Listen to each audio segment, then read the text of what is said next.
అయితే ఒకరి జీవితం చెప్తున్నా. అయితే వాళ్ళకి పెళ్ళయింది. ఆయన ఇల్లరికం వచ్చిండు ఒక అంకుల్ ఆంటీ తెలిసిన వాళ్ళు. అయితే వాళ్ళు వచ్చిండ్రు కదా. పెళ్ళైన తర్వాత ఆంటీ వేరే అతను అది చేసిందనమాట. వేరే అతనితో ఇల్లరికం లాగా ఇట్లా వేరే అతనితో పెట్టుకుంది అనమాట సంబంధం. అయితే వాడేం చేసిండు, దీని కాడ డబ్బులు ఉన్నాయని అవన్నీ దాన్ని వాడుకుంటూనే ఉండు. పాపం ఈ అంకుల్ ఏం చేసిండు, ఆంటీని వదిలించుకోలేక ఏం చేయలేక ఆంటీతోనే ఉండవలసి వస్తుంది. ఆంటీ ఏంది వీడిని ఆడిస్తూ ఉంది ఇల్లరికమని, ఈమెకాడ ఆస్తుంది అనేసి.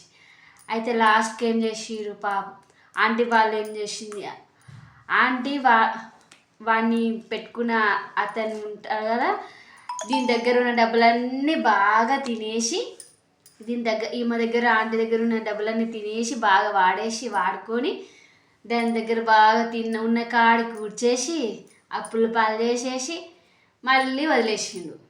అప్పుడేం చేసింది, అంకులే కదా అవసరం. ఎందుకంటే భార్యాభర్తలు ఎప్పటికీ భార్యాభర్తల్లా ఉండాలి, వేరే వ్యక్తికి చోటే ఇవ్వద్దు. ఎందుకంటే భార్యాభర్తలే ఒక తోడు, వేరే అతని సంబంధం తెచ్చుకోవద్దు.